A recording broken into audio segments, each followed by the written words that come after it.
सुरक्षित करने का काम किया है। आज इस प्रदेश में कोई भी व्यक्ति एक चाय दुकानदार से भी 5 रुपया के सरस्वती पूजा का चंदा जबरदस्ती नहीं काट सकता है कि अगर वो जाकर के शिकायत करेगा तो उसको पुलिस उठा करके ले जाएगी। जो परिचालन था कि गाड़ी में राइफल निकाल के लोग चलते थे, क्या जिस बिहार में कोई व्यक्ति राइफल निकाल के चलने की हिम्मत कर सकता है? क्या कोई व्यक्ति शादी ब्याह में गोली चला सकता है? नहीं चला सकता है, क्योंकि अगर गोली चलाएगा तो हर फायरिंग में उन पर केस होगा और भीतर जाएंगे। माननीय नेता ने इस बिहार को बदलने का काम किया है। इसीलिए हम आपसे यही आग्रह करने आए हैं कि लोकसभा चुनाव में आपने बिटिया शांभवी को इतना ज्यादा वोटों से इस विधानसभा से जिताने का काम किया और इस देश में दोबारा नरेंद्र मोदी जी को देश का प्रधानमंत्री बनाने का काम किया।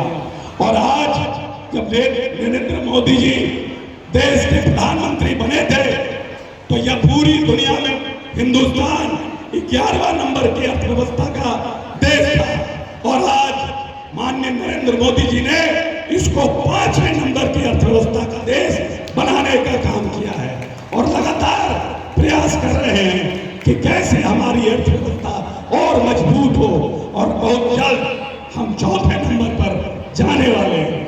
और नरेंद्र मोदी जी जब जब बिहार आ रहे हैं, आज भी गया में उनका कार्यक्रम है, लगभग 12,000 करोड़ की योजनाओं का शिलान्यास और उद्घाटन करने का काम कर रहे हैं। जब जब वो बिहार आए हैं, बिहार की जो बड़ी आबादी है वो कैसे आर्थिक रूप से मजबूत हो, उसके लिए उन्होंने योजनाओं का देने का काम किया है। और हम इस हायाघाट की धरती से उनको कोटि कोटि धन्यवाद देते हैं। जिस तरह से उन्होंने बड़ी आबादी को आर्थिक रूप से मजबूत करने के लिए लगातार बिहार का न सिर्फ दौरा कर रहे हैं बल्कि बिहार की अर्थव्यवस्था को मजबूती देने के लिए हवाई अड्डे के क्षेत्र में, रेल के क्षेत्र में, कृषि के क्षेत्र में, इस प्रदेश के बिजली के क्षेत्र में और इस प्रदेश की जो बड़ी आबादी इस प्रदेश में कृषि के क्षेत्र में जल संसाधन के माध्यम से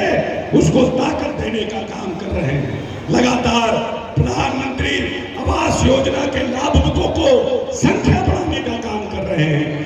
शायद नरेंद्र मोदी जी को लगता है, जैसी मेरी सोच है, कि ये बड़ी आबादी का प्रदेश है और अगर इस बड़ी आबादी को हम पीछे छोड़ देंगे तो हिंदुस्तान तीसरी बड़ी अर्थव्यवस्था का जो हमने सपना देखा है वो पूरा नहीं हो पाएगा। इसीलिए इस बिहार को लगातार अपने कार्यक्रमों के माध्यम से, योजनाओं के माध्यम से इस बिहार को ताकत देने का काम कर रहे हैं। और हम आपसे कहना चाहते हैं कि माननीय नेता को कोई ऐसा बिहार नहीं मिला था जिस गाड़ी पर बैठ करके इस हिंदुस्तान के विकास दर को जीता जा सकता था। माननीय नेता को एक ऐसी गाड़ी मिली थी जिस गाड़ी में न टायर था, न हैंडल था, न बैटरी था, न हॉर्न था, न स्टीयरिंग था। और 20 वर्ष में माननीय नेता ने इस गाड़ी को रिमॉडल करने का काम किया और जो मूलभूत संरचना थी, बिजली हो, सड़क हो, पानी हो, हर क्षेत्र में सबसे पहले इस बिहार को आगे बढ़ाने का काम किया। शिक्षा के क्षेत्र में आगे बढ़ाया। जो बिहार 24,000 करोड़ के बजट का बिहार था, आपको जान के प्रसन्नता होगी कि आज सिर्फ शिक्षा विभाग का बजट 24,000 करोड़ रुपया करने का काम नेता नीतीश कुमार ने किया है। कि हमारी बड़ी आबादी जिसमें हमारे बच्चों की संख्या ज्यादा है, उनके कौशल को हम बढ़ाने का काम करें और लगातार शिक्षा विभाग के बजट को बढ़ाने का काम नेता कर रहे हैं।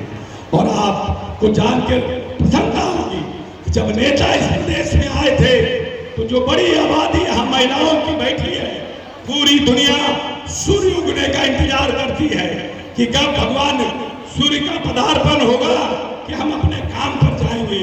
लेकिन हमारे प्रदेश की महिलाएं सूरज ढलने का इंतजार करती थी कि कब सूरज ढले और रात का अंधेरा हो तो हम शौच के लिए बाहर जाएंगे। नेता को श्लोया जब दिखा तो नेता ने मात्र 3% लोग इस प्रदेश में शौचालय जिनके पास था उनकी संख्या मात्र बिहार में 3% थी। और माननीय नेता ने स्वच्छ लोहिया अभियान की शुरुआत की। पूरे देश में नीतीश कुमार पहला नेता है जिसने शौचालय योजना के लिए स्वच्छ लोहिया अभियान की शुरुआत की। और आज इस प्रदेश के 96% लोगों के घर में शौचालय निर्माण करने का काम किया।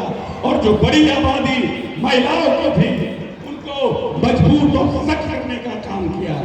इस प्रदेश में जब नेता आए थे तो जीविका दीदियों की संख्या बहुत कम थी और वर्ल्ड बैंक से ऋण लेकर नेता ने इस प्रदेश में महिलाओं को सशक्त करने का काम किया, मजबूती देने का काम किया। और आज देश में स्वयं सहायता समूह जो जीविका है उसमें बिहार पहला राज्य है जहां 1,30,000 महिलाएं, 1,30,00,000 महिलाएं जीविका के माध्यम से जुड़ी हुई हैं। लगभग 30,00,000 सेल्फ हेल्प ग्रुप बनाने का काम नेता ने किया है और महिलाओं को आर्थिक रूप से संपन्न करने का काम किया है। पहले जब बाजार होता था, हाट होता था, पर्व त्योहार होता था तो हमारी दीदी अपने पति से 50 रुपया और 100 रुपया मांगती थी कि आज पर्व का दिन है, हमको बिंदी लेना है, चूड़ी लेना है, हमको 150 रुपया दीजिए। अब आज आपका पति दीदी से मांगता है कि 200 रुपया है, 500 तो दे दो, लौटा देंगे। ये बात नेता नीतीश कुमार ने इस प्रदेश में करने का काम किया है। एक बड़ी आबादी को उन्होंने सशक्त और मजबूत किया और लगातार 35% आरक्षण देकर के इस प्रदेश में महिलाओं को मुख्य धारा से जोड़ने का काम किया है।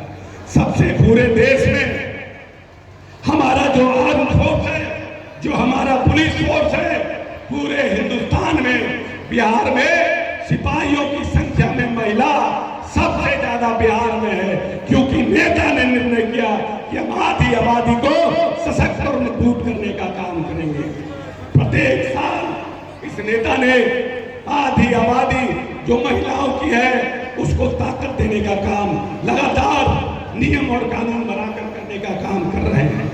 जब नेता ने इस प्रदेश में जातीय गणना किया तो नेता को पता चला कि 94 लाख ऐसे लोग हैं जो गरीबी रेखा के नीचे जीवन यापन करने का काम करते हैं और उनकी माली हालात ऐसी नहीं है कि वो रोज दिहाड़ी मजदूर, अंडा बेचने वाला, साइकिल पंचर बनाने वाला, सब्जी बेचने वाला, ठेला का खोपचा लगाने वाला, ऐसे लोग इस प्रदेश में लगभग 94 लाख हैं।